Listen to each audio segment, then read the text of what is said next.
Hello, good morning. Welcome to the Sunday Supplement. Coming up on today's show, on a weekend when the Premier League continues its No Room for Racism programme, there are more complaints, more arrests and more allegations of racist abuse. Manchester City, they're on for the quad after a narrow win over Brighton in the FA Cup semi-final yesterday. But Liverpool, they're still on top of the Premier League after a late victory at Southampton on Friday night. And there's stadium envy all over the world. Tottenham, they finally opened their doors to their new sporting arena. Here to discuss all that and much more, Andy Dunn is Chief Sports Writer with The Mirror, Mike McGrath is a football reporter with The Sun, and Ian Ladyman is football editor at The Mail. Morning, guys. Good to see you. Thanks for coming in this morning. You can tweet the show, of course, at Sunday Sup. The best will appear on screen over the next 90 minutes. Let's have a look at the papers then. A couple of them choosing to reflect on the semi-final yesterday. Manchester City, they're still on course for that unprecedented quadruple after their victory over Brighton. That's the front of the Express. Back page of The Sun, choosing to focus on the incident with Kyle Walker yesterday. Could he have been sent off? Probably yes. He got a yellow card for this incident. We'll talk about that in part 2 of today's programme. Some of the other stories on the back of the papers. This is the Sunday People this morning. Double not quits. This is Paul Pogba. Steve Bates says he's not leaving, he's staying at Manchester United. Big money though, £460,000 a week. We get criticised regularly on this programme and in our careers for Mauricio Pochettino's future, which we've linked him with Manchester United and Real Madrid in the past. He's now being linked with Milan. That's the back of the People this morning.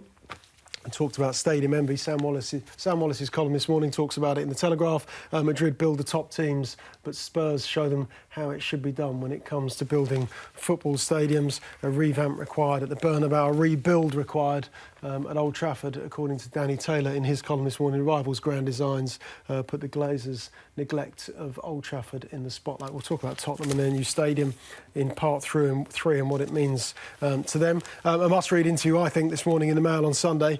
This is Oliver Holt with Steph Houghton, the England captain, England women's captain. She takes her team into the World Cup in a couple of months' time. She's married, of course, to Stephen Darby, and she says that he's been so strong for her career. Of course, he has motor neurone disease. We'll talk about that later on. Andy's column this morning, though, we're going to start with this in part 1. Stars like Danny Rose, they're rightly sick of racism, but they can help eliminate it. We'll talk about that in a moment because it comes on the weekend when, of course, there is a campaign, a continued campaign, No Room for Racism. This is the front page of the Sunday Times this morning. It's also the front page of the Sunday Telegraph. So let's get straight into it, Andy. It's your column this morning. You say stars like Rose rightly sick of racism. He says he can't wait to finish his career and walk away from it all. And that's the sad thing. That's the point I'm making, is that it's people like Danny Rose, people like Raheem Sterling, who we actually need to stay in the game, not want to wait to get out of the game. Danny Rose is saying as soon as he's, finished playing, that's it, he'll walk away from football. What football needs are people like Danny Rose, strong opinions, strong-willed, someone who's suffered the bigotry that he's suffered, is to stay in the game and try and change it. Now, the reason why he won't is because you look around at football and the administration of football, the governance of football, the coaching of football, the management of football, and what opportunities are there for black players.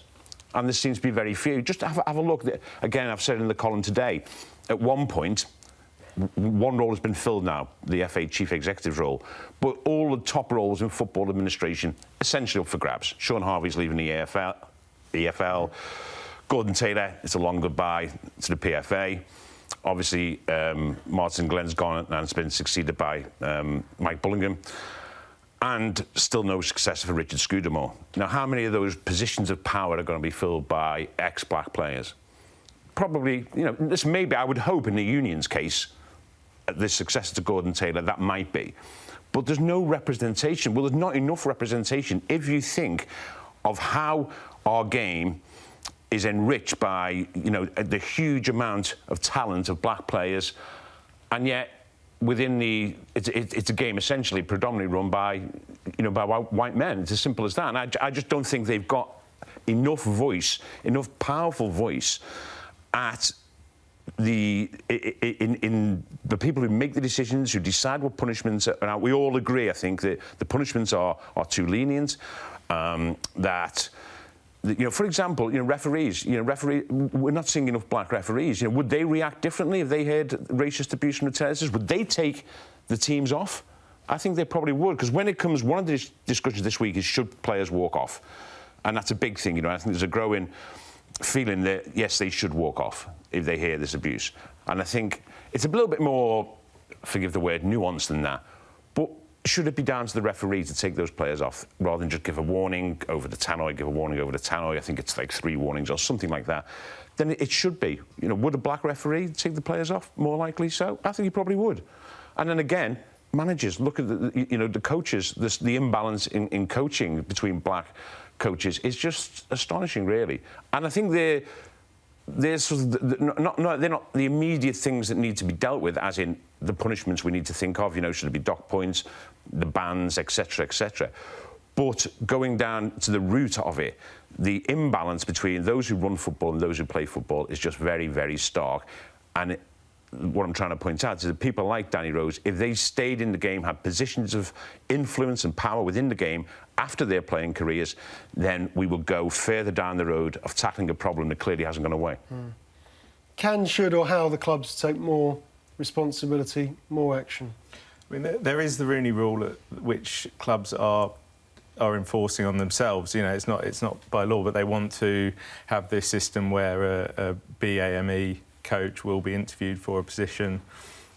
I think that... But in terms of their fans, the supporters? Oh, well, 100% should be named and shamed, and But how can the clubs take more responsibility for their fans? How do they police their own supporters? I think they should name and shame.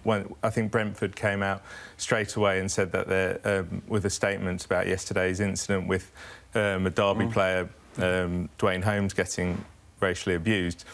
It seems like the action is quicker, but I would say that they need to name and shame the players, name and shame the offenders, and then with greater punishments from the FA to really hit these clubs where it hurts, which is docked points, which means, in the grand scheme of things, means being lower down in the table, which means less money, which really does affect clubs. I think that's how clubs and the FA can try and eradicate it, even though the argument is that it's only one offender. So surely he shouldn't take the brunt for the whole club. But I would argue that is the starting point that it should be. Yeah, I would totally go along with that, Mike. What you were saying, Andy, about positions at the top of the game is absolutely correct. It's also a slightly different argument to...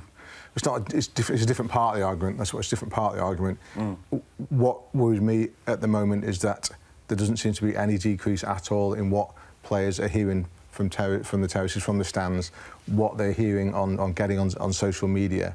That, I think, is the immediate pressing problem, because that is the one that is getting worse. That's one that is getting worse. I think there are 2 reasons for that. I think one of the reasons is because there are a lot of idiots out there who are copycatting, because it started, not that it's ever gone away, but it started to be more prevalent again, so idiots start to copy it. I'm afraid that does happen. And secondly, what Mike alluded to is that the punishments just are not great enough. They're not great enough, certainly not great enough in European competitions and in world competitions, and they're not great enough here either. Forget fining clubs for racist abuse by supporters. Just forget that. It doesn't impact anybody. What will have an impact is points deduction on, obviously, a sliding scale. You can't just dock a club 10 points when one idiot shouts something from the crowd. But the sliding scale, repeat offences, size of offences, leads to points deduction, and, especially in Europe, expulsion from competition. Expulsion from competition will have an effect. That's harder to do domestically, because if you throw, for example, let's just pick a club out of the air. If you throw a club like Wigan out of a competition, then they'll go bust. So you can't. That's difficult. You can't just throw them out of the league. You can throw a team out of the Champions League. You can throw an international team out of European qualifiers and World Cup qualifiers. You can throw them out of a World Cup, and that has to happen, because that will have an effect. There's absolutely no way that supporters in a place like Montenegro will want their team not to be involved in a European campaign, for example. That has to happen, and the authorities have to be stronger on that. Should there, when you buy a ticket to watch a football match, and has it come to this, Andy, that the clubs need to make it clearer to their supporters that if you buy this ticket or if you buy this season ticket, that it's not implied but it's expressly stated now, you walk through these doors, racist comments will not be tolerated? Racist comments or any other... You know, the club is intolerant. The club will be intolerant. The clubs have, you know, listen, we all know that the clubs have for a long time now prefaced pretty much most games with that sort of announcement, you know. And listen, let's face it, you shouldn't have to tell people, should you? You shouldn't have to tell people, guess what, you can't make racist comments here, otherwise we'll ban you. You should not have to tell them. That's just, I mean, that should just be a given. I think one of the issues that we've got here, I mean, talking about deducting points, I agree with Ian. You know, we're deducting points to clubs for not being great with money, you know, and we're not deducting it for situations of racism. You know, it's okay saying, well, actually, you know, if you contravene financial fair play rules, you know, we can virtually relegate you. You know, whereas if we get instances like that we've had here and in Europe, then that sort of point deduction doesn't seem to be available. One of the issues, it's interesting that these cases overnight or yesterday and have been reported. You wonder whether or not they've been reported because it's got more publicity recently and people feel more empowered to report now what's going on, and maybe and I think it has been going on, it hasn't stopped. It's just that we're in a climate now, I'm not saying it's an entirely positive thing, where people now are reporting this. Managers are willing to report it, players are willing to say, look what's been said to me on social media, and I think that can be, you know, a force for good in exposing these people and acting against them. The other issue, of course, with the clubs is that they are in a legal situation, and I'm not saying they're hiding behind this situation, but they will hand it over to the police, and then will say to us, nothing can now be done until the police investigation. I mean, how long ago was the abuse that Raheem Sterling received at Stamford Bridge? Early December? I'm not sure. I really can't remember. I think it might be 3 or 4 months ago.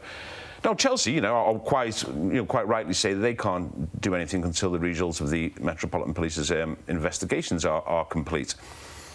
And this will just drag on and on. You know, I just think there's got to be a more... And to be fair, their season tickets were suspended. So I do think it can get lost, and then the issue can get overtaken by football issues, etc., etc. I just think we've got to be on top of it, not let the agenda change on this, and just confront it every week, every day that it happens. And I'm totally with Ian. I just think, and have another look at the punishments that can be placed upon them. The question you just asked Andy there about things written on tickets, etc., kind of conditions of entry to a stadium. All of this is admirable, right? The stuff that you pointed out here on the front of some of the papers today that the Premier League have taken out, the kind of fair play handshakes, all the rest of it, the things we hear before the game kicks off about how, you know, kind of racist behaviour won't be tolerated. You know what? It's all fine, but it's decoration. It's just decoration that sits on the top of the problem, and it won't. The idiots won't listen to that. They don't care. The idiots, that will not work with the idiots. I think the people who abuse players on social media, for example, inside stadiums, they need to know that if they do it, then essentially their club, the club that they love, the club that they pay good money to go and watch and travel to watch, will suffer from their behaviour. Yeah. They need to know that. And they will be punished by the law. You know, that's, you know, it's not just a club thing; it's the law. But if there were points deductions and serious punishments also, I think it would be better policed by the people within the stadium who, when they would hear something, would then point it out and say, look, not only is it illegal and wrong and just something that you shouldn't do, but also you're going to cost the team that you're supporting. So I think in general, like you say, I mean, to have a tab on your ticket that you shouldn't racially abuse somebody, you know, you could also have, you shouldn't, you know, mug anybody on the way home, because it's just something that you shouldn't, that shouldn't be tolerated and is against the law. What about the cesspit that can be social media, Mike? Because we saw some more instances yesterday of players racially abused. These are racially aggravated offences. What can be done to police social media Twitter, Facebook, etc. Is it time for government intervention? Quite possibly, because it seems that there's the companies themselves, the social media companies, have a more relaxed view on it than the people that are targeted by the abusers. So I think it's, I also, I think I feel very sorry for somebody like Will Sahar, who is targeted all the time. Like, I believe also that there is there's copycat abuse online as well as in stadiums. And I think the real problem will be when it becomes normalised, because in the same way that I believe that the Montenegrin fans, racist chants is just normalised for them. It's actually not a big problem for them. It is a big problem. It's a big problem because we know that it's wrong. But for them, they have different values. And I think when it becomes normalised on social media, we've got a big problem, because then it will just be part of how the bigots will target people other than themselves. But how did... And the social media thing almost trivialises it. I don't think we can underestimate what the likes of Danny Rose have to go through. We can't, walk in their shoes. After that game in Montenegro, Danny Rose didn't want to speak. He was upset. He didn't want to speak. It's clearly been bothering him, and a couple of weeks later, he says what he said. And I thought that was incredibly poignant. So I think social media, in a way, I don't think you can say one's more important than the other, but what they're hearing at football grounds, what they're hearing at their place of work, I think is really, and what they're hearing and seeing at their place of work is the issue that really has to be dealt with, and dealt with strongly. That point that Mike made about certain things being normal in other countries is a really, really pertinent point, because it absolutely is. I remember being at a game in Moscow during which Yaya Toure had been racially abused playing for Manchester City, and I put it to their coach in the press conference afterwards, and he essentially just took the mickey out of me, and the press officer who was sitting next to him started to laugh, and the Russian journalists in the room laughed, because this guy had put me down in front of other people. So, and how did we? And that is normal in Russia. And how did we reward Russia for that? We gave them a World Cup. We gave them a World Cup. FIFA gave them a World Cup. We know about abuse of migrant workers in Qatar. What's happening in Qatar? We give them the World Cup. So as long as we continue in our own weird way as a football community to endorse countries where racism is normal, how do we expect it to go away? OK, good stuff, guys. Danny Rose, of course, talking this week. He said, I hope black players do walk off when the abuse starts again, and I have no doubt that will happen next time.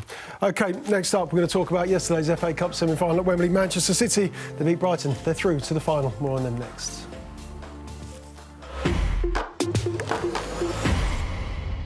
The great thing about being in this seat is that when the guests are abusing you about Tottenham Stadium over the last 3 minutes, is that you get to have a little bit of revenge. Ian. Hello. Manchester City beat Brighton yesterday. Yes, I was there. Didn't they? However, I read your piece on Saturday morning in the Mail. It said that you wanted Brighton to win. I did. For the good of football. Well, for good of the FA Cup, yeah, I did. Why? Why would that help? The FA Cup's under pressure, as we know. It's got squeezed in terms of replays and things like that. It gets ever harder to get it into the schedule. And because of that, a lot of the mid-ranking or lower-ranking Premier League clubs have kind of begun to decide over the years that it's something that's not worth really aiming for, because it can cause more problems than it's worth for them. So you find managers picking under-strength teams early on in the competition and not really giving it the attention that it might deserve. And I just thought that it would be, given that we have two, let's say, middle-ranking teams to compete in the semi-final today, Wolves and Watford, so one of those will go to the final. I thought it would have been nice to have the other one, Brighton, in that final to make sure that we get a different winner. If you look back all the way back to what we call the Gaza final of '91, the only teams outside the elite to have won the FA Cup in that time are Portsmouth and Wigan and Everton, when they beat United in '90. They steady on elite. No, I take your point there. I take your point, but I'm talking about the top 5 or 6. And I just thought that this was an opportunity where all of a sudden we had three of the smaller clubs in the semi-finals, and it'd be great to have 2 of them in the final. So obviously, despite what some Manchester City fans may view of my opinion, it's not an anti-City thing. It's just it would have been a good fillip for the competition to have a different winner. That was my point. I actually thought Brighton might... Shame they didn't read your piece. Nobody reads much of what I do anymore, but I thought that Brighton might have given it a bit of a better go yesterday. If I'm honest, I was a little bit disappointed in the game. I think they've gone away thinking we lost 1-0. We go home with dignity and pride, and I think but you still lost. And in a semi-final for me, you might well lose 3-0, 4-0, having a real good go, than losing 1-0. You've got to give it a go, right? It's the FA Cup semi-final. Goal difference doesn't count in an FA Cup semi-final, does it? So I was a little bit disappointed that they didn't give it a bit more of an effort, but they decided to play the way they played. They thought that was the best way. That Chris knows much more about these things than I do, but I did think it was a slightly disappointing game in the end. OK, Man City safely through to the FA Cup final with that Jesus early goal. Let's talk about the Kyle Walker incident as well. He was given a yellow card yesterday when he clashed heads. Should he have been sent off? I think he should have. I think it was he adjusted his head towards an opponent, and I think the arguments on the other side would be, well, he didn't make contact, so it wasn't a headbutt, but still, that is still intent and violent conduct. So I think he could easily have gone through VAR. They obviously decided it wasn't a clear and obvious error. I don't think Pep took him off with an injury as well. I don't think he would have been too happy about that either. Just from the comments from Pep afterwards, it just seemed that he felt slightly let down that incident would even happen, and he put himself in that situation. And when they're chasing 4 trophies or another 3, and you have players doing that, I think that's one of the things that Pep would look to completely not have, completely eradicate, and not to have that situation at all. You know, every summer they always sit down, the authorities, the referees, and they always decide they're going to clamp down on something the following season. You know, or we're going to clamp down on players surrounding the referee. It lasts about a game or 2. It's lucky if it gets to the end of August, this new initiative. I wish they'd come out and say, right, we're going to turn around and we're going to say we send someone off for a headbutt. We don't send them off for rutting, basically. 'Cause we all know the difference between what is a headbutt and what isn't a headbutt. And that's not a headbutt. I speak like a man of experience. No, but what I'm saying is we all know the difference, so referees should know the difference. And listen, if you're going to send people off for making contact with the head regardless, then send them off. But let's get the rule clear. You know, if you're not going to send them off for what isn't a headbutt, and that's not, then they're fine. Let's just get some clarity on this. Because at the moment, it's above the neck, isn't it? You're in danger, aren't you? If there's contact above the neck, I think this is one of those where asking for trouble. This is one of those where he could have gone, and had he gone, he couldn't really have argued because he was stupid. However, that picture makes it look worse than it was, actually. And I, having seen it live and then seen the replays in the stadium, I think that, you know what, VAR actually got it right. I thought he was just on the right side of a very, very thin line on that one, I think. The opponents as well. If he was rolling around as well, I think the reaction of the opponents affects what the referee does and how it's seen on screen. Waiting for that VAR decision to come through over the big screen was actually the most exciting part of just about to ask you, how did it work? Checking the red card, then decision? I really enjoyed it. I had a great 3 minutes watching the screen. Yeah. Checking Twitter, were you, at the time, I guess? Do they show it again on the big screen? No, they don't. No, they don't. I'm being facetious, obviously. They don't show it on the screen. All you get on the big screen is checking red card. Yeah. And then that stays up, so the crowd don't get to see the instant again. But didn't I read that if they had changed the decision and given him a red card on VAR, they would have then shown it to justify why they'd done it? I think. It wasn't the most exciting part of the game, but it was actually quite tense, waiting for the decision to come through. To be fair, and I think they got the right one in the end. OK. So Manchester City, they've won the Carabao Cup final already, so they've got 1 trophy in the bag. Number 2 could be the FA Cup. What about 3 and 4?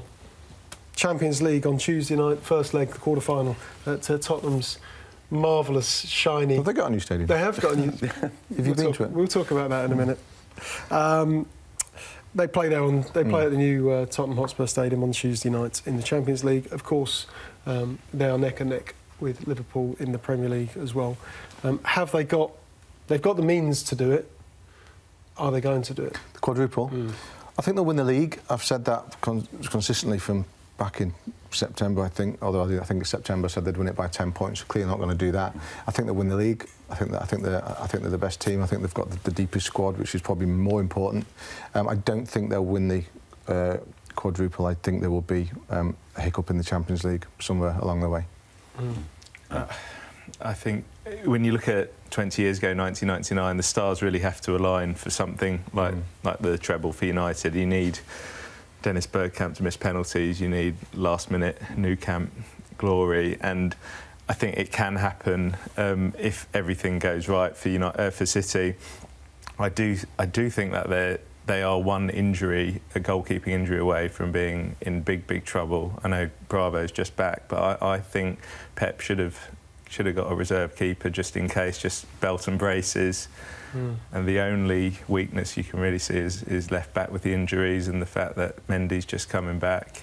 But that possibly might be clutching at straws, really, because they're playing so well. Is there a difference, Andy, in the approach of the two clubs, of Liverpool and Manchester City, in terms of City course and distance? They won it last season, they're defending their title. We know, as I said, they've got the means, they've got the squad. Is there a difference in the approach between these sides? In terms of how they approach these left sheet? No, I don't think so. The mood around the club. We've seen recent. So if we go back over Liverpool's last 3 games, Fulham in the Premier League away, late goal to win after the equaliser. Absolutely. Tottenham exactly the same last weekend, 89 minutes. Southampton going behind, you know, and then a fantastic goal to get them ahead again after the equaliser when Salah scores. They're definitely going about it a different way, aren't they? There's a different way. City are taking the lead and just saying, thanks very much, you can't touch us. Absolutely. I understand exactly what you're saying now. There's a difference in... There's almost a difference in intensity. I've been at the last... I was at City versus Cardiff. Now, bear in mind, 3 days previously, I've been at Liverpool versus Spurs. And the difference in intensity of the game, of the atmosphere, of the attitude of the players was chalk and cheese, obviously, you know, by the nature of the opposition to a certain extent. So City are going through a phase where literally, you know, their Fulham away, as opposed to Liverpool's Fulham away, was absolutely, you know, nerveless. There was nothing. It was just another stroll.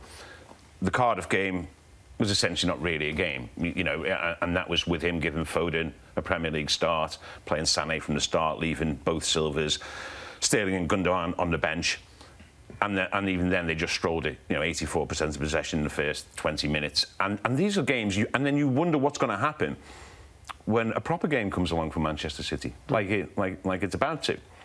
You actually wonder that they've had 3 games now where basically, you know, I mean, the shots on target against Ederson over a period of games, it's just astonishing. You know, I mean, this guy could have read a whole series of novels during this season. He's got nothing to do at all. So is the intensity of City different from Liverpool? Well, yes, because every game, Liverpool-Spurs felt like a cup final. It felt like a league decider. Every game, every remaining game for Liverpool will be treated by them as a title decider. Treated by them as a final. That's why you see Klopp on at the end of the game. You know, you would have thought the trophy was coming on. You know, he's in front of the Kop, he's punching the air, you know, even more violently than he normally does. And listen, that's easy to sort of say to Liverpool, hang on, you haven't won anything yet. But that's the sort of atmosphere that they want. That's the sort of atmosphere they want every game. They've got this intensity about them. We want that as well, right? Absolutely, we want that as well. Yeah, it's fantastic. It was, as I say, it is very easy. And you know, there's this slightly odd growing feeling that if Liverpool win the title, their fans might be insufferable to a certain extent. Well, listen, that's what fans should be like if they haven't won a league for 29 years and they do win a league. Of course they should be like that. And what's wrong with them creating this sort of atmosphere? Now, this is totally different to City.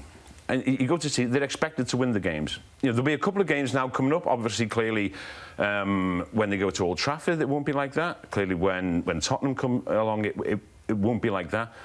But they've gone through a spell of games where literally it is autopilot. There's no danger of them being beaten in a football match, which is a very odd mentality to try and get out of, which they're going to have to get out of because they're playing Spurs 3 times in, whatever it is, 10 days. They've already done something quite incredible. I pointed out to, or reminded Guardiola of last night, which is that if you take the Carabao Cup final against Chelsea as a victory, albeit on penalties, they've won 21 out of the last 22 games, which goes back to Boxing Day.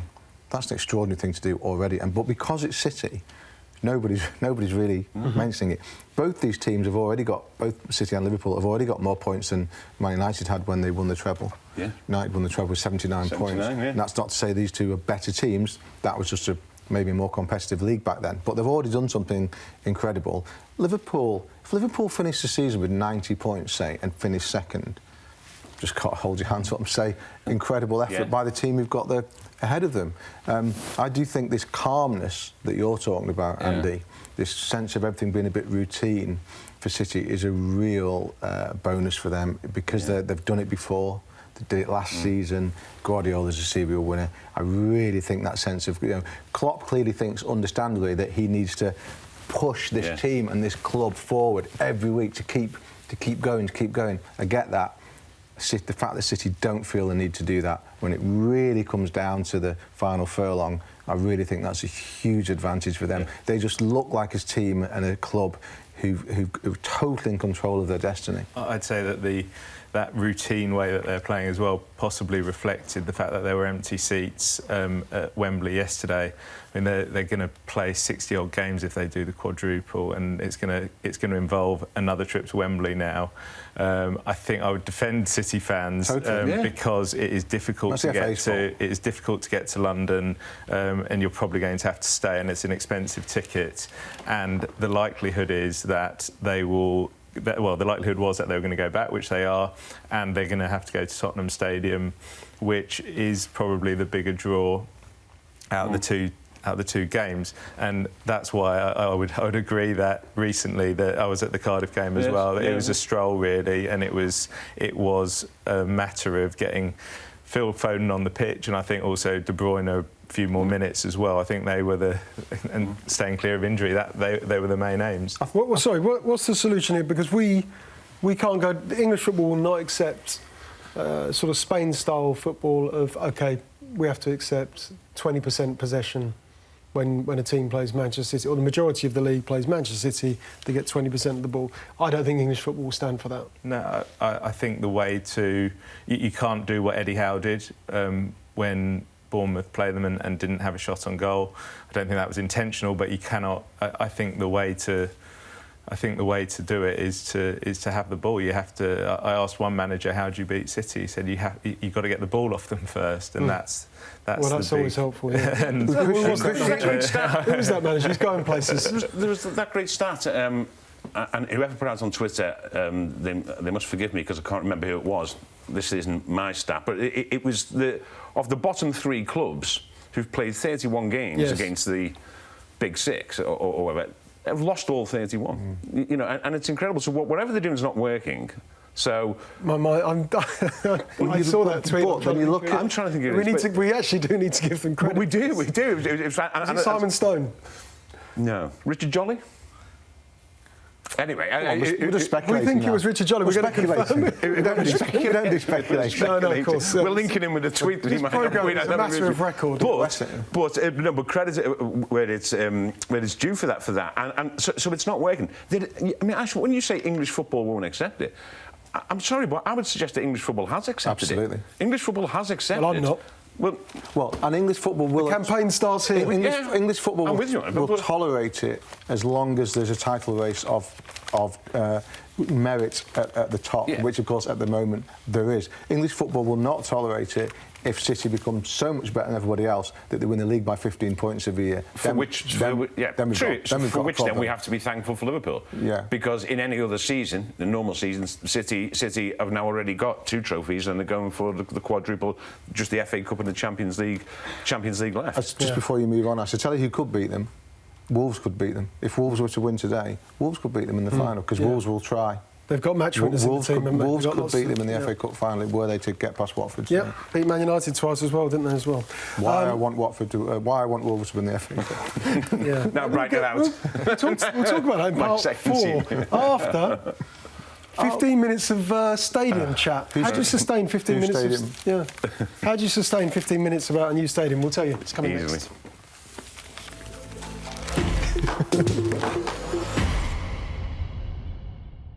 Welcome back with us this morning, Andy Dunn, Mike McGrath and Ian Ladyman. Let's just remind you what's in the papers this morning. Sunday Express City, they stay on course. That's for the quadruple, of course, after their FA Cup semi-final victory over Brighton. Ian was at the game yesterday at Wembley Stadium. Nuts. Chris Hughton not happy. Kyle Walker could have been sent off. He was yellow carded for this incident yesterday, a clash of heads. Sunday people, double not quits. Pogba, he's staying, according to Steve Bates, over £400,000 a week. We touched on this earlier. Milan go all out for Poch. We know he's been linked endlessly with Real Madrid and Manchester United over the last few months, now being linked with Milan. Enjoyed this interview this morning with Steph Houghton, England's women's captain. The England team lost against Canada on Friday night, but Steph Houghton opening up and talking to Oliver Holt about her husband, Stephen Darby, and his incurable disease, motor neurone disease. That's in the Mail on Sunday. It's a really good read. Palace fans, what happened 29 years ago today? This did. Alan Pardew scored the winner against Liverpool in the FA Cup semi-final at Villa Park. And talking of stadiums, Sam Wallace in the Telegraph this morning.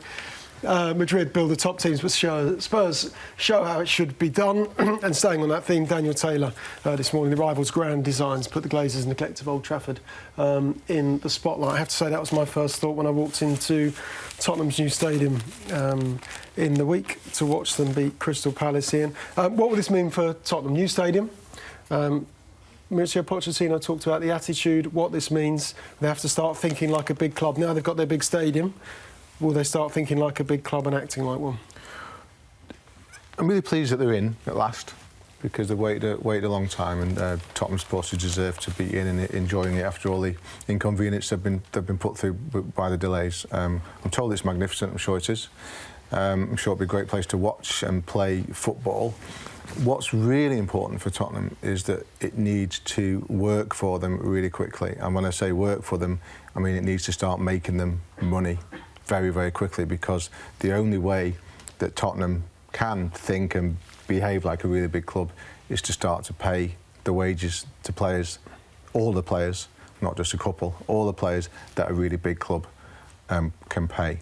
I'm told that I think it'll take a couple of seasons before the kind of streams are enough to really start funding the type of wages that you need to pay to get players these days.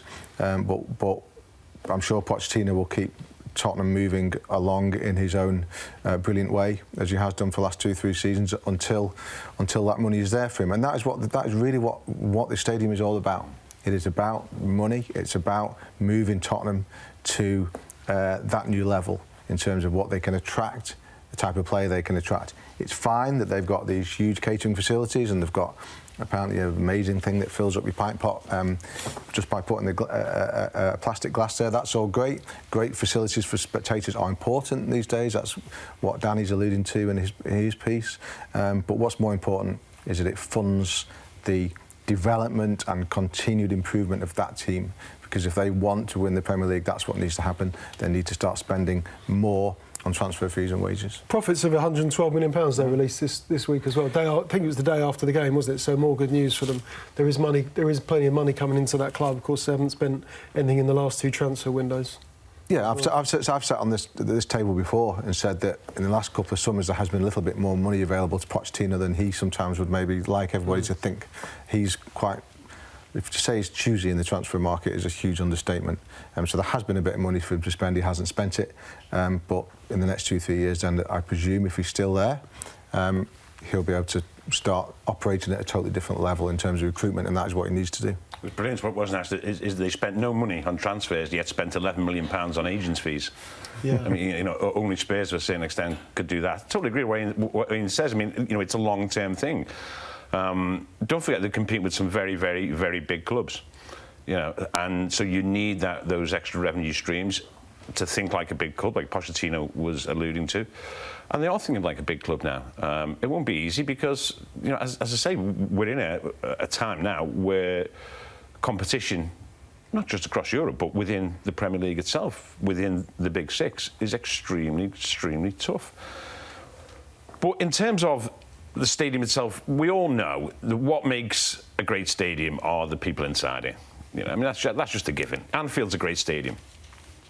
Infrastructure-wise, it's not that great. It's not. The history comes from the people inside it. Anfield's a great stadium because of the people that go and watch football there. You know, Goodison's a great stadium because of the atmosphere generated by the people who go and watch it. I'm just saying that because obviously Merseyside is where I was brought up and have spent time in those two stadiums. But that happens all across the country. It's the atmosphere with inside the stadium that makes it. But clearly, you have to move with the times. Stadiums become archaic. Stadiums become out of date. Goodison Park is getting that way, which is why Everton, albeit, you know, a little bit reluctantly, I think, for some people there, will have to move down to a site on the docks, hopefully, you know, within, I don't know, 5, 6, 7 years. That looks worth moving to, by the way, doesn't yes. it? OK, it is a bit of an inconvenience to move, and it is away from... It is an inconvenience to move. A huge part of history, but it does look magnificent. You mentioned a word there, actually, you know, and you know, they have a song there about that, and history is important. History is important in football, but having said that, you know, also, you just can't keep going on about history. They should have shared. Yeah, well, Liverpool Everton. But they should have shared on Stamford But they'll move to a stadium. 100%. But they'll move to a stadium in the docks in Liverpool. You know, so we'll still have. You know, you're still there in the city. You're not, as may have been suggested a while ago, moving to the outskirts, maybe outside the boundaries of the city. And Spurs haven't moved, have they? You know, Spurs are still there where they are Spurs. It's the thing about Liverpool. You know, you go to Anfield and it's still there. The only thing that's the same about Anfield that's been throughout the years is where it is. You know, you can't see this great old stadium. It's like Trigger's Broom, isn't it? And Phil's Horses. You know, it's the same stadium, but 17 different these stands, 8 different that stands. It's not. The thing that's the same are where it is. The people's routines of going to the same pubs, taking the same routes, parking your car in the same place, you know, meeting your mates on the same corner and going to that stadium. I think that's the good thing about Spurs, to a certain extent, is it's still Tottenham. It is Tottenham. So, and I think that will help in terms of the feeling around the club. But what's important, you know, and I don't know, you've been there, is it conducive to a good atmosphere? I suspect it probably is, isn't it? You've got the feature of 17,500 supporters. But it's just... 9-1 in. And when they sang at the start of the game, I mean, it went very quiet in the first half when they had the momentum, but when they hadn't scored early, then it began to quieten down. But I have to say, the Dele Alli, when they sang their Dele Alli song, right at the start, I can't remember if it was just before kick-off, I think, then it was ear-splitting to listen to. And do you think, on a big night, big Champions League night on Tuesday, for example, and these are the sort of nights that they're building towards, when they play Manchester City on Tuesday, that's the sort of crackling atmosphere that they built this stadium for, and that's what they'll need if they're going to get a serious advantage at the highest level of the competition. Because I think that's what always struck me about White Hart Lane was the atmosphere, and I thought at a time when Harry got them into the Champions League, it was the best atmosphere in London, in my opinion. I thought Chelsea also at a time had there's clubs south of the river as well, and the Coliseum as well. Millwall. But I thought, I think winning matches and winning Champions League matches creates that history that you can't build a new stadium and just have history. You just can't do that. You need victories there. I think Tottenham are in a real no-lose position from where they are. It's a win-win for them because I think the last big stadium for one of the elite clubs that we were talking about was the Emirates in 2006, and Arsenal had a lot to lose. They'd won doubles, they'd won titles under Wenger, and it was always a case of how are they going to get into this new stadium and continue that success, whereas Tottenham, with the greatest respect, don't have a recent history of success in their old stadium. So they get into a new stadium and it's more about how can this push us forward rather than what we're leaving behind, in which case it is extremely positive for them. And I think in Sam's headline in his column, it mentions the word home, and it's not a home yet until you start winning, and until not just the fans get to know their routine. I think that it's important the players as well, where they have lunch, where they meet, where they park their cars, is important. And it's just a case whether Spurs make that a home immediately or whether it's going to take a bit of time, but I think they're in a good position. I think when it comes to parking cars, it's subterranean. I think it's about 20 metres under the stadium, isn't it, at their new stadium. Ian, Daniel Taylor's column this morning, he says that the grand designs put the Glazers' neglect of Old Trafford in the spotlight. The payoff in this column is Red News, which says Old Trafford should be the visible symbol of a world-famous institution, but it's being allowed to decay. Do you agree with that? Well, there are two sides to that. The first is that in terms of a customer facility, it's short of what it needs to be. That is absolutely 100%. To try and get a drink or something to eat or use the toilet at Old Trafford, and that's whether you're there for a football match or whether it's hosting a rugby match or another event, it doesn't work in all of the stands. That is for sure. So I get that, especially when United fans will go away to places like the new stadium that you're talking about and see what other fans are getting. I can see where that might rankle with them. But the other side of this debate is that once a game starts on a big night, Old Trafford is still one of the best places to be in the country. It is a superb viewing stadium, and it is a superb place for players to play football. It will still attract players because, going back to what Andy says, it's still Old Trafford, it's still in the same place. There's a history attached to it. The people who go there, and I'm talking about the people who've been going there for a long time, the fans who go home and away, are still tremendous group of supporters who, when the team are firing, will create the right type of atmosphere. So from that point of view, Old Trafford is still quite a special place. But yeah, I can see what Danny's point is, that in terms of a place to go and to, if you're more of a if you're someone who wants to go to a football match and enjoy the whole experience rather than just the match, then yeah, Old Trafford leaves a lot to be desired. And if you've got the money to go and enjoy the whole experience, you know, if you've got that disposable income that you can go and enjoy the facilities, the restaurants, the whatever, the museum tour, etc., etc. You know, that's one thing going forward. That, you know, I don't know what Spurs' price and structure is going to be. I know tickets probably for the Champions League. I heard people saying, Manchester City fans, the tickets for the Champions League game, you know, around about £75, you know, and it's a lot of money. It's a lot of money if that's the case. So you've got to be careful on that point of disenfranchising your fans who maybe can't afford that sort of money. But in terms of Old Trafford, you know, listen, the infrastructure now around the ground has been a bit of a pain, hasn't it? Let's face it. When your team actually can't turn up on time because of roadworks. Well, that's nothing to do with Old Trafford. Exactly. Nothing to do absolutely. With Old Trafford. No, I know. But that maybe puts people in access to Old Trafford. Access to Old Trafford by road, rail, tram is actually very, very good for a huge stadium. The issues you're talking about are not necessarily connected to the football club. No, absolutely. I'm not saying they are, but what I'm saying is that might colour people's opinion of Old Trafford. But I'm totally with you on the atmosphere. There can be great. There's no bad viewing area there. You know, I mean, what do you do? How often do you change your stadium? You know, you just can't. It's not a question of just saying, oh no, you know, we're suddenly outdated and let's change our stadium. Let's build a state of the art. You know, look how long it took Spurs Stadium to go up. Look how long it is taking Real Madrid to even start to redevelop the Bernabeu. It's not easy overnight. And Old Trafford still, to me, you know, I don't know, because I don't go around there for hospitality or for whatever. We go into our area, we watch the game. It's quite a good, you know, it's a nice place to watch the game from. It's a good view. People around me seem to have good views of the game. I know it's dated because it's dated. That's it. You can't change it every week. It's got. It depends what you want from you go to some good. I remember going to when England played away in Spain recently. And Real Betis Stadium. And we had a tour of that stadium on the day before the game. And there's just really not that much to it. It's just a big open stadium, quite old-fashioned, you know, not been redeveloped recently to any great extent. I think there's a new stand. It's just straight up and down, but it's just brilliant. When it's full, it's a brilliant atmosphere. And I go back to it. That is the bottom line. What makes the stadium? And what do you want? Just quickly, lads. Let's just go around. Let's fly around the table, Mike. Worst stadium in English football that you've been to. I'll start you off because they both moved, so I'm safe to say this. Gay Meadow, Shrewsbury. And Boothby Park.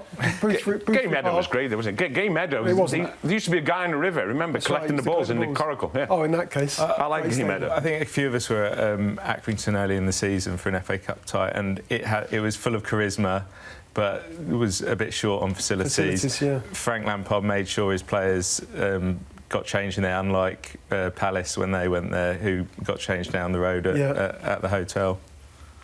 Once went 20 years ago to cover Nottingham Forest at Port Vale. On the first day of this season, it was about 90 degrees. Yes. I think I had to climb up a ladder to get in the press box, which was on the top of the stand. It is, yeah. And the person who was climbing up the ladder before me was Larry Lloyd, the former Nottingham Forest defender, who was doing local radio, and he was a lot bigger then than he was when he was playing.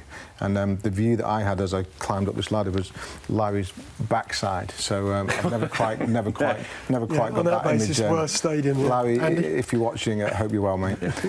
I can see the best and the worst. The best is Goodison Park on a great night, on a great Everton night against a big team. The worst for us is probably in the Premier League is Goodison Park because there's not enough room for us there. That's a purely selfish point of view. Yeah. Is it's the most cramped we are. So I'll cop out with that. Yeah, they're on the move soon enough. Yeah, exactly. OK, next up we're going to talk the other FA Cup semi-finals between Watford and Wolves this afternoon. Also Leicester City. Jamie Vardy is having a party.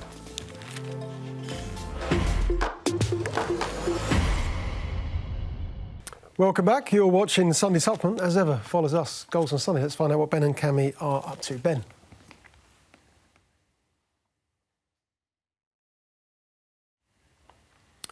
Oh, I don't know what happened to Ben and Cammy just then, but I can tell you they've got Neil Ruddock in the Goals on Sunday studio. That show follows us. So Ben and Cammy can ask him whether it was true that Neil used to be fined 10% of his wages if he hovered around the 99 kilo mark when he was at Crystal Palace. I think Simon Jordan may have spoken about that once or twice on Twitter when he was a Palace player. OK, let's talk about Leicester, because you were at the King Power yesterday, weren't you? This is the Leicester of old, isn't it? This is the Leicester that won the Premier League title back in 2016, Mike, but this time under a new manager. Yeah, they're at Huddersfield, and I think it's a bit different actually to that team in the way that they play. I think Brendan's gone in and very, very quickly changed the way that they play, and I think he's been very impressed with how the players have responded. He says it all starts from Jamie Vardy, what he call a high press, and there is a lot of quality going through that team, a lot of British quality as well. I think Chilwell's going places, and Maddison had another really good game, and probably the signing of January would have been Yuri Tielemans on loan, who I think Brendan would love to get permanently. And you put it all together and you have a real possibility of qualifying for Europe this season if the FA Cup goes their way, and definitely next season I think having a real good go at challenging the traditional elite clubs again, because he's got a very good basis there. You could definitely see why it was such an attractive proposition to go there and leave Leicester as he did earlier in the season. Yeah, leave Celtic. When Mike says, yeah, don't worry. I said that they played at the King Power yesterday, and you correctly corrected me. When Mike says, Chilwell's going places, probably everyone's saying, well, we have Manchester City, that's where he's going, or something like that. And that's obviously got to be the key this summer, hasn't it? To not losing the likes of Chilwell, and maybe managing to keep Tielemans. And if so, they just look a good fit, don't they? Rodgers and Leicester looks a good fit. Rodgers and why? the whole people. Why do you say it means because I like Leicester because there's always, there's been ever since, isn't it? That they, unthinkable tragedy has hit them. Yet you think for the last few seasons there's still been underlying that club a really good spirit. There's a smile on the face of that football club most of the time, as there is with Brendan Rodgers. I know that sounds maybe a sweeping generalisation, but there's a feel-good factor there that I tend to pick up on. And he said that they're also investing money in the academy and developing players. He does like to develop players.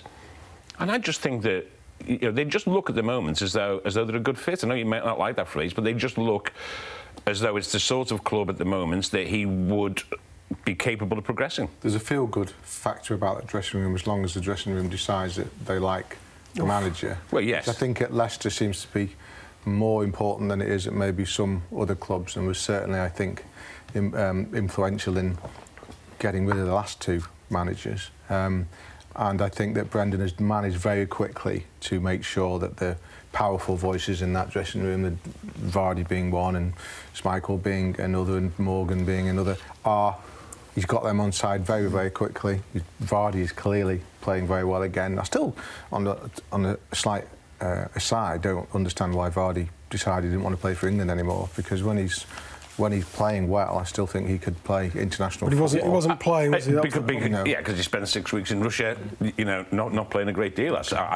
He wouldn't say that, but I suspect there was an element of that. But I think Brendan very quickly seems to have got hold of that dressing room and got it moving in the right direction. And there's talent in that dressing room, as we all know. Yeah, absolutely. In Vardy's case, we know, obviously, there was the case a couple of summers ago when I think we thought he might go. I think Arsenal were probably in the box seat then. It wouldn't surprise me if someone, because at the moment, I see that he's got at least 2-3 seasons left in him. At his sharpest. At his sharpest. He still looks, you still, of any striker, breaking clear one-on-one, you would still back him against any other striker in the Premier League, and that's invaluable, absolutely invaluable. He just needs to be right, doesn't he, Rod? He needs to be right in his head. He needs to be right in terms of his focus and what he wants to do. And I think if Brendan has done that, and if he can keep him in that frame of mind, like you say, he's probably got a very good player on his hands for the next 2-3 seasons. Absolutely. Do they want to get into Europe, Mike, or would they be best avoided? I think Brendan would probably say that he would like to. He would like to go as far as possible, but I think from what Burnley did this season, you can see that it can be a distraction. As one manager said, you spend all season trying to get in, and then you want to get out of it straight away because the Thursday, Sunday slog is not great. I would think that Leicester would be better served having a full pre-season under Rodgers. I mean, he's had a good impact already, and I think pre-season is very important for him and players and getting them at the fitness and mentality required to play under him. So I would secretly think that they were hoping for seventh, not to get them there and not qualify. Yeah. Okay. Let's talk about the other FA Cup semi-final. We discussed Man City, Brighton a little bit earlier on. Of course, you were at that game. It's Watford against Wolves this afternoon, and you think if Wolves go on to beat Watford, that they would give Manchester City a good run for their money in the final. Does that mean you favour Wolves? No, because I actually think either of those teams would go to that final with ambition. I don't think that you see both of those teams play, and when they play against bigger teams, they tend to not be overawed by it. They tend to fancy themselves. I think they've both got they're totally different kind of teams. They've both got Wolves have got match winners in them. Watford have got a great goalkeeper. Got a centre forward who believes he can climb Mount Everest with his slippers on. And those are type of things that you need. So I think today could be. I'm hoping today will be a much better game than yesterday. I actually don't mind who wins this game. I'd say in the final maybe Wolves would have a slightly better chance of beating Manchester City. But I just hope for an end-to-end old-fashioned semi-final today. We've all been impressed with Wolves this season, as I say, beaten Manchester United twice in recent times. Yes, and obviously drew Man City at home with that late goal very early in the season. They've obviously done well against the big teams, but both managers, to a certain extent, because of his character, Javi Gracia has almost gone under the radar. The job that he's done at Watford. Listen, he's going to stay in the Watford job for more than a fortnight. That's an achievement in itself, isn't it? That should not be underestimated, that what he's doing there. He's also playing a decent brand of football. He's got some good players there who are. You mentioned Deeney. He's clearly brought in. He's leading the line well. I just think that he's done a really, really good job there, considering we all know that it's probably a difficult place to manage at times. And they're playing good football. Wolves are playing good football. Spirito Santo will attract more of the headlines, maybe. He's a little bit more of a effervescent character. And I just think it's a really good semi-final. I think either of these teams will give City a game in the final. And, of course, before when Ian was saying about how I agree why it might have been good for the FA Cup as a whole that Brighton got there, but don't forget, when the FA Cup final comes along, City might well have won the Premier League. Someone will have won the Premier League by then, obviously. It might well have been City. And what if they're also in the Champions League final by then? They've secured their place and they're going for the third leg. What could be a quadruple? It would be a great occasion. Yeah, certainly will be. OK, look forward to that game at Wembley this afternoon. It is, of course, Watford against Wolves in the FA Cup semi-final. Right, Chelsea fans, look away now. Mike's story on the back page of The Sun this morning. Hazard is off to Real Madrid. More on that next.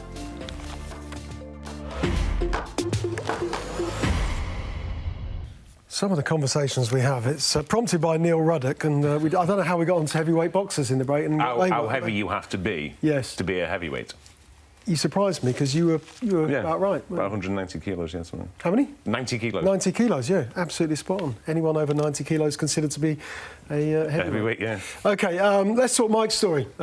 He's a heavyweight on the field, there's no doubt about that. That's Eden Hazard. On his way to Real Madrid, you say this morning. The deal's worth £210 million, £110 million contract, £100 million to sign him, Mike. What makes you think that this time he's on his way? Well, he made sounds about it after the World Cup, but it didn't happen. I think with Zidane there again, and this time, and for a second time, there is real interest in getting him there this time. And with 7 seasons under his belt at Chelsea, now is the time for him to move at 28, the right age. And I don't feel that there would be the backlash that there would be if a different player left Chelsea. I think he's put in a real effort there, but also has not kicked off like Thibaut Courtois did when Real Madrid wanted him last time.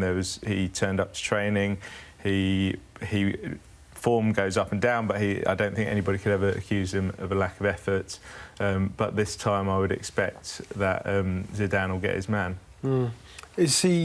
Zidane will get his man, but what would be the perfect way for Hazard to sign off his Chelsea career? I suppose the perfect way would probably be Europa League glory, getting them into... Or top fours, yeah. Or probably a cup would probably be more fitting. I think that's getting back into the Champions League. I mean, it's really a travesty that he's not gracing that tournament. He's played a lot of football as well, so I think maybe, his body might have needed a rest from those rigours, but he should be back. He should be back in that tournament next season. Is there anything they can do? Anything Chelsea can offer him to keep him other than money, Ian? Because we don't want to lose the best players in the country, do we? We don't. He's been terrific to watch in all the time that he's been here. I don't think that there is much that they can do apart from rewind the clock. I think they've rewound the clock a couple of seasons when they were champions and in the Champions League, and maybe certain things have been done differently and other players had arrived, and maybe we wouldn't be in this position now. It would be quite... You say, would it be a good way to go out to be in the Europa League final? It would also indicate one reason why he's going, because he's in the Europa League final and not the Champions League final. And I think any Chelsea fan, they'll all be disappointed that he's going, but I don't think any of them would... Well, I would hope that they wouldn't begrudge him going, because he's given them as much as he can probably give them, and he wants to go back to that elite level. At Madrid, who can really blame him? It's also going to a club, Paul Pogba said it on international duty recently, it's the allure of Real Madrid, it still has it where they're the top clubs in the Premier League, like it or not. The white of Real Madrid still has a mystique, a romance, an attraction about it, that if you're a player, and you get the chance to do it, you get the chance to go and play for Real Madrid, such a, arguably the biggest club in the world, it's certainly the most successful in Europe, then do you turn it down? You speak to anyone, you speak to Michael Owen, even though that was a brief time there, or about that. It's just, you're playing for Real Madrid. It is Real Madrid. And when you look back and when you're sat there with your children or your grandchildren, and some people are, I understand that in your career, why that would be an attraction. I don't think that you should... We all like the idea of being loyal to a club for a long time, and we all like that. But having said that, if it's your career and you get that chance, then... Yeah. And life at Chelsea must be draining as well for a player like Hazard. So much responsibility, but also so much uncertainty from Mourinho through Conte through Sarri, and now maybe another manager after that. And that undoubtedly has an impact mentally on a top player who really wants some kind of consistency, really wants to have some kind of understanding of where the club's going, where the team's going, what players are going to be arriving in the summer. If you play for Chelsea, you're not even sure who your manager's going to be from season to season, never mind who's going to be in the dressing room next year. And over time, that will have an effect on you. Yeah, you can catch Hazard tomorrow. Chelsea play West Ham on Monday Night Football. Andy, Everton against Arsenal this afternoon. Just want to touch on Theo Walcott, actually. I'm always interested in his career. Signs are that he's on his way out of Goodison Park. Is that form? Managers doesn't fancy him? What's going on there? Well, his form just hasn't been particularly good, and he's become one of these players who's become a little bit of... When Everton were going through a particularly poor spell, he became a touchstone, really, for criticism from fans who didn't quite sort of buy into his game. So we'll have to wait and see. I don't know. He strikes me as the type of player that Everton would like to keep, in sense of the... it's like Theo Walcott. We still talk about him. It was obviously his 30th birthday, the other day. But he's still, and those of us who were in Baden-Baden sort of in 2006, remember him wandering around as a teenager, sort of with the England camp, videoing it for his, for him to look back on. And somehow we still look at Theo Walcott as a 30-year-old and still think he's got potential. We genuinely still think he's got potential. We will be having, until the day Theo Walcott says, I've had enough, I'm retiring, we will still be arguing about whether he should play through the middle or not. And don't you think that's absolutely true. For his entire Arsenal career, that's what we did. Don't you think let's that's play him because through the middle, let's play him out wide. Is that not because he's never reached it? Well, possibly, yeah. I suppose it's quite a sort of philosophical argument. No, but I think that is why, because I don't think he ever really reached it. That's why we still think that... Well, maybe he has reached it, and maybe this is Theo Walcott. Maybe that is the case. Yeah. It's quite... I still don't think there'll be a shortage of takers for him, just because, like Everton, saw the opportunity to give him a chance. I think people would... I don't think he's significantly slowed down over the last... few years. I still think that somebody... Back to Southampton? He's popular at Everton, behind the scenes. He's popular, and he's a great pro and a great guy, and he's very popular around the club. Very popular indeed. And on the other side, Ozil, suddenly things are looking up for him, aren't they?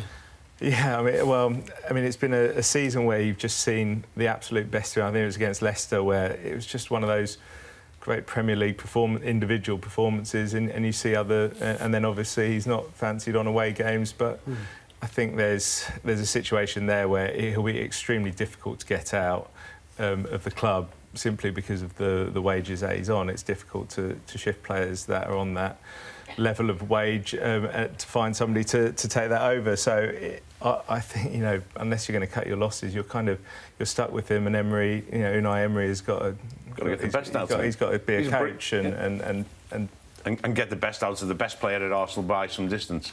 Yeah, he's a brilliant player. Simple as that. He's not the best player at Arsenal. Oh, he's the best player. He's not the best player at Arsenal, Andy. Andy's not the best player at Arsenal because he only plays once every 5 times he's on the field. How could he be the best player if you only play once a month? And when I say only play to your potential once a month. That's not a good player.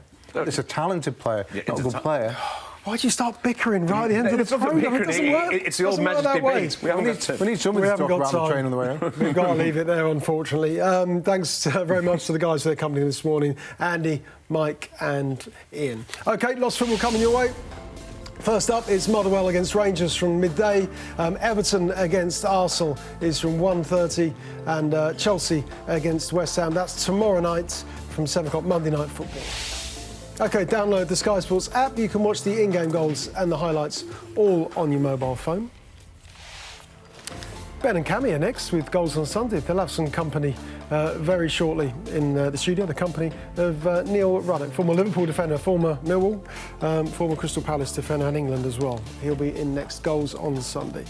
OK, don't forget, you can download the podcast from all the usual places. You can catch up with the show. It's on demand. We're back next Sunday, the slightly earlier time of 10 o'clock. We'll see you then. Enjoy the rest of your weekend. Enjoy the football this afternoon. We'll see you next weekend at 10. Bye for now.